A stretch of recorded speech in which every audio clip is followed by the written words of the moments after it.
Tudo bem? Hoje a gente vai falar um pouco sobre a classificação dos alimentos. Então, até agora a gente estava falando um pouco de morfofisiologia de animais vertebrados. A gente viu de peixe até mamífero. Então, estudamos todos os grupos de dentro de cordata. Antes de cordata, a gente estudou protocordata. Então, a gente fez um bom apanhado de todos os animais com essa característica de notocorda, fenda branquial, a gente conversou sobre as características desse filo cordata. Agora que a gente já acabou essa morfofisiologia animal, a gente vai começar uma caminhada mais pensando em fisiologia humana. Quer dizer, vai ser uma etapa meio de anatomia comparada. Então, a gente vai estudar sistema digestório e comparar o sistema digestório dos animais depois. Só que para poder chegar em sistema digestório, a gente tem que pensar em alimentos. Então, por isso que a aula de hoje é para a gente pensar um pouco na classificação desses alimentos, como que a gente olha para cada alimento, para depois poder pensar na degradação desse alimento dentro do nosso corpo, tá bom? Que é a digestão. Então, como que a gente faz essa classificação, tá? Essa classificação, ela obedece à OMS, e a OMS tem essa forma de propor o consumo dos alimentos, né? Então, aqui o que a gente está vendo, né? A gente está vendo uma pirâmide. Nessa pirâmide tem os alimentos básicos, os carboidratos, seguidos, aqui está escrito legume, mas está errado. Vamos criar um negócio aqui para a gente riscar isso aqui. Cadê? E aí você não olha para essa coisa de legume, tá? O legume é a proteína vegetal, vem aqui no andar proteico, tá bom? Aqui a gente está falando de hortaliça e verdura. Desse outro lado a gente tem as frutas, tá bom? Aí vem pro andar proteico, as gorduras e os açúcares e doces. Vamos pensar um pouquinho em cada um desses grupos e pedir uma breve atividade no final dessa aula, tá? A OMS também preconiza que você faça atividades físicas todos os dias e que você espalhe o consumo desses alimentos em 6. Bom, aí quando a gente pensa em classificação dos alimentos, a gente vai pensar que basicamente a gente separa em construtor, que são os proteicos, reguladores, que são as principais fontes dos macronutrientes, como vitaminas e sais, e os açúcares, que são alimentos energéticos. Além dos açúcares, a gente também encontra um pouco de material genético, ácidos nucleicos, né? Então, quem degrada isso é o pâncreas e o duodeno. Então, mais para frente a gente vai, quando a gente come esses ácidos nucleicos, o que a gente absorve, né? Então, para que a gente precisa comer isso? Comemos isso para produzir novos ácidos nucleicos de nossas células e para ter fontes de energia no ácido, como por exemplo, o ácido pirúvico. Lembra disso quando falou de ciclo de Krebs? Aí a gente tem os açúcares, tem os polissacarídeos, os disacarídeos e os monossacarídeos, né? Então, quando a gente polissacarídeo, a digestão já começa na boca, com a amilase salivar, que antigamente chamava de pitialina. Aí temos os disacarídeos, os mais famosos são a maltose, a sacarose e a lactose. Essas são degradadas só no intestino para ser quebradas em monossacarídeos. Os mais famosos, né, a glicose, e aí depois a gente vai falar da frutose e da galactose. As proteínas são formadas por aminoácido, cadê? Fiz um slide da proteína. Aqui, ó. Construtor aminoácido, depois do aminoácido vem amônia, exatamente isso. Quando você come proteína e quando você consome excesso proteico, você está inundando o seu corpo de amônia. Quem degrada e excreta as proteínas é o seu rim. Então, quando a gente come proteína, a gente quer esses blocos básicos construtores, os aminoácidos, mas não pode comer em excesso, senão você vira uma poça de amônia e depois de ureia, que são compostos nitrogenados tóxicos que o nosso corpo produz para serem excretados via renal. Então,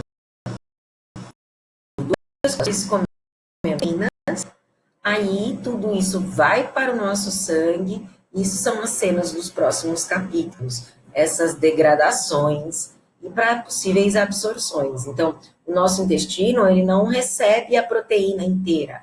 Ela precisa de um trânsito gastrointestinal de até 4 horas dessa proteína no estômago, ela seja quebrada em peptídeo. Esse peptídeo entra no intestino, recebe suco entérico e é quebrado para que esse aminoácido lá no final do intestino seja absorvido. Tudo isso a gente vai começar em digestão. Hoje é para entender o grupo dos alimentos. Então, a gente vai chamar de classificação de alimentos e vai usar mais ou menos essa terminologia para acompanhar as nossas aulas. Então, o carboidrato, os alimentos energéticos, a gente vai chamar de C. Os reguladores, a gente vai usar o R, seguido de RF para fruta, RV para verdura, RH para hortaliça. E a gente vai chamar de verdura os refogados. Hortaliça, o que a gente costuma comer. Tem umas exceções, como a salada mais complexa, né? Com uma cenoura raladinha, uma beterraba raladinha. As folhagens, principalmente, a gente vai chamar de hortaliça, tá bom? As proteínas a gente vai chamar de P, proteína animal e vegetal, proteína animal de PA, PV para proteína vegetal. Os lipídios, a gente vai chamar lipídio feliz, lipídio triste.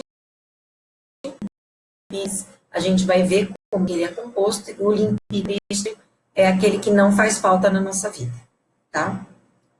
Aí nós vamos classificar também as fibras, que nem entram na pirâmide alimentar da OMS, mas são importantes para favorecer o peristaltismo. A gente vai falar das fibras úmidas, junto dos reguladores, né, ricas em água. E P, que é uma brincadeira que a gente usa para se referir aos doces e açúcares isolados pela indústria, tá bom?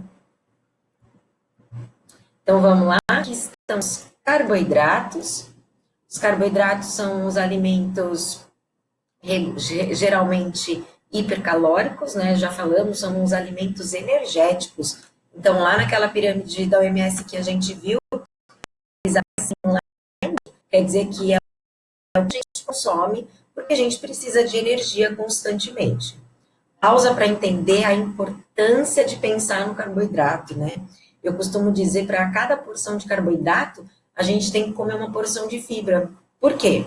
Porque se a gente não come uma porção de fibra junto desse carboidrato, a gente tem que usar uma de carboidrato integral. O que é isso?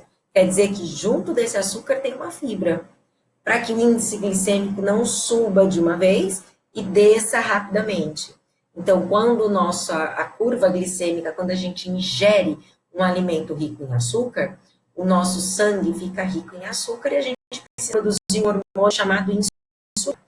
O hormônio insulina facilita duas coisas: a levada da energia para o músculo e para o fígado, que são as energias primárias, rápida absorção, e depois disso ele é estocado na forma de gordura.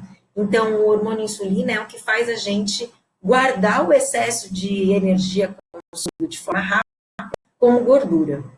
Quando a gente consome uma fibra, a gente não fica com esse índice glicêmico tão alto. A flutuação energética é menor, sem aquele grande pico. Então, a gente fica com uma energia mais constante, não precisa comer toda hora, não tem hiperglicemia, que depois da hiperglicemia vem a hipoglicemia, quando a gente fica com aquela preguicinha, aquele soninho, aquela vontade de comer um docinho de novo. Aí você vai lá, come outro docinho, que gostoso, fica hiperglicêmico, libera insulina, engorda um pouquinho, fica hipoglicêmico, com vontade de comer de novo, tá? Por isso que comer carboidrato sem fibra pode ser um looping, tá bom? Carboidrato sozinho, sem fibra, é difícil de saciedade. Então, lembra da regra, comeu carboidrato, manda uma fibra junto, para que esse carboidrato seja melhor consumido no seu corpo. Então, eles são hipercalóricos, exemplos, arroz, batata, pão, bolacha, doce, refrigerante, bebidas energéticas, suco, tinha, aí a gente pensa no carboidrato. Dois grupos de carboidrato, lá de cima da pirâmide e lá de baixo da pirâmide, tá bom? Também a gente não pode esquecer que os carboidratos também aparecem nas frutas. Então, quando você está pensando, eu vou comer uma laranja, a porção de fruta versão laranja é bem menor do que a porção de fruta. Você pode comer muito mais pão, muito mais morango para fazer uma porção de fruta do que você pode comer uma laranja, porque a laranja tem um índice glicêmico alto. Então, não é porque o quanto que é. Caqui é uma fruta de alto índice glicêmico. A porção de fruta com caqui é pequena, tá? Para a porção de carboidrato, geralmente a gente fecha o nosso punho, esquece o braço, né? Mais ou menos a sua mão, tá bom? Fechadinha assim. Então, se você for comer um pão, geralmente o pão do tamanho do seu punho é o que você tem de direito de pão. Mais ou menos, tá, gente? Aqui não é uma consultoria nutricional. Um nutricionista é um profissional da saúde extremamente importante na sua vida. Eu não estou aqui para substituí-lo, só estou aqui para a gente aproximar do que é porcionar alimentos e para você conhecer os grupos alimentares, porque você vai comer a vida inteira e pensar na dinâmica de digestão desses alimentos, não necessariamente você vai fazer isso sua vida toda, tá? Então, aqui a gente só está pensando em grupos alimentares e aproximando de uma porção. Não quero substituir um nutricionista, beleza? Saindo das proteínas, dos carboidratos, agora vamos para o grupo proteico, né? Então, quem são as proteínas? No seu dia a dia, você consome proteínas de origem animal e de origem vegetal. Aqui nesse slide eu coloquei as vegetais de verdinha, a carne coloquei de vermelho e coloquei de derivados, que são os ovos, os leites e derivados dos leites, né? As carnes, é importante a gente pensar que o teor proteico da carne não é tão alto assim. Então, uma carne tem, em média, 20 até 25% de proteína. O ovo, ele tem incríveis 12%. E a proteína do ovo é a albumina. A albumina não faz músculo, a albumina faz citoplasma celular. Então, a pessoa que acha que faz 3 séries de 10 na academia e vai ficar super forte, a galera do whey, da suplementação de proteína, tem que pensar que seu corpo tem um limite de absorção. Lembra lá do que eu falei, comer proteico vai ter excesso de composto nitrogenado, vai ter excesso de amônia dentro do seu corpo, tá? Então, tem que comer uma porção de proteína que seu corpo dá conta de metabolizar. Aí que fica as porções de proteína vegetal maiores porção de proteína animal. Para ter uma ideia de proteína animal, olha para sua mão, esquece seus dedos, o bife é do tamanho da palma da sua mão. Seu corpo não dá conta de metabolizar mais do que isso. E se vai comer arroz com feijão junto, diminui a porção do feijão, diminui a porção da carne, para você conseguir ver os dois juntinhos, tá? Aqui eu coloquei o champignon de verde, mas champignon não é vegetal, tem alto teor proteico, parecido com feijão, 35%, super biodisponível, a gente degrada bastante fácil, assim, quando bem cozidinho, né? Feijão, quando a base de molho é bem fácil de os reguladores, geralmente são calóricos, mas lembra da fruta com índice glicêmico que a gente começou. A porção geralmente é um prato de sobremesa, tá? Agora, vão ter variações de acordo com o índice glicêmico de para não ficar como carboidrato. A gente chama esses alimentos que tem que olhar, por exemplo, feijão. Feijão é um alimento complexo. Dentro tem carboidrato, proteína. Então, a gente olha feijão tem que valorizar toda essa riqueza que ele tem. Ele tem 35% de teor de proteína e o resto que ele tem fofinho do feijão, fibra que a gente cozinhou, tá bom? A gente vai chamar de gordura feliz o que está dentro ainda dos alimentos, né, dos vegetais principalmente. Então, quando você come a semente de girassol, a polpa do coco, come soja, amendoim, as amêndoas, castanhas, que são esse grupo das oleaginosas, geralmente a porção é pequenininha. Uma porção do que você precisa de gordura boa, geralmente são 4 castanhinhas de caju por dia, 2 do Pará, é uma porção bem pequena, tá? Nunca vai fazer falta gordura triste. Você vai comer alguinha, quibe frito, que é sempre uma opção assada. Porque quando você fizer o exame de sangue, nunca vai fazer falta a gordura do pastel. Na aula de digestório, eu coloco centrifugado de sangue após o consumo dessas gorduras tristes. O sobrenadante da gordura é nojento. Assim. Você vê lá aquele tantão que o corpo não consegue metabolizar, porque não é hidrossolúvel, né? Então, por não ser hidrossolúvel, ele fica lá sobrando no seu sangue, por isso que entope veia e artéria, tá? Bom, funcional, mas sim, mas para fazer com que o alimento caminhe no trato digestório, tá? É celulose, a gente chama de fibra seca e úmida. A seca a gente fala das aveias, dos cereais desidratados, granola. Eles são importantes de serem consumidos quando você come uma gordura triste. Então, você comeu lá uma coxinha, teve um lanche de coxinha, fria, né, uma laranja, para que essa fibra faça essa gordura caminhar mais rápido pelo seu trato digestório, tá? Mas a fibra aqui nessa tirinha, ela aparece aqui para destacar o milho, né, que é envolto de celulose e o nosso trato digestório não quebra essa celulose. Aqui o milho, eles passam cor e o milho não. Então eu costumo dar faço sempre a mesma piadinha de que quando a gente come a pipoca crocante, ela vira cocô macio. Que bom! A pipoca crocante vira cocô macio porque o nosso trato digestório, as bactérias, transformam aquele açúcar disponível, aquela parte da pipoca, é dissolvida, digerida, metabolizada e vira o cocô macio. Quando a gente come o milho na espiga, a gente mastiga, a gente consegue absorver, né? Então, às vezes, a gente encontra, além do cocô macio, alguns grãozinhos de milho.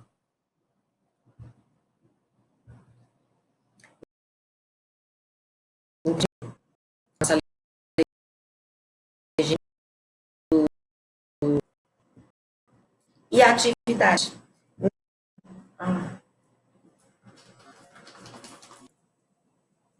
Bom, gente, então agora só falta a atividade.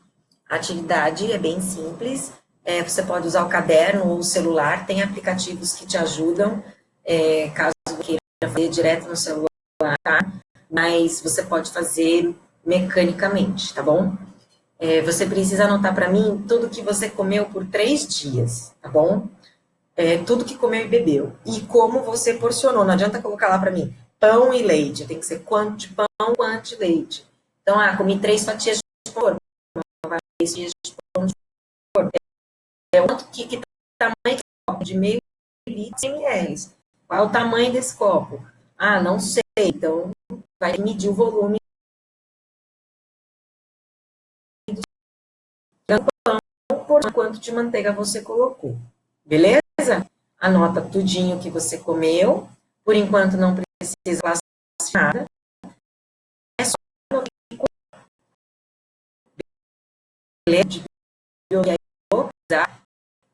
lá, né? Ou está em classificação da vida, logo aquela matéria de começo de primeiro de ano, que classifica a vida, os compostos da vida, e fala um pouco sobre alimento, tá? Ou está gestório. Pega aí seu biologia, dá uma olhadinha aí nas tabelas com os macronutrientes que ela apresenta e anota para mim 3 dias de tudo que você comeu. Não esquece de um para ser final de semana, tá? Porque eu sei que a gente está meio misturado, né, final de semana com semana, mas às vezes a gente dá uma piorada na alimentação no final de semana. Não é para mentir no diário, é para falar a verdade. Eu não leio o que você avalia, o que você come, só leio sua avaliação, tá bom? Vai virar uma atividade maior, com o tempo a gente vai trabalhar muito nesse diário, então faça ele com bastante amor e carinho, tá bom? Preferencialmente a caneta, porque depois a gente vai legendar ele e avaliar, tá bom? Obrigada, gente, valeu, bons estudos.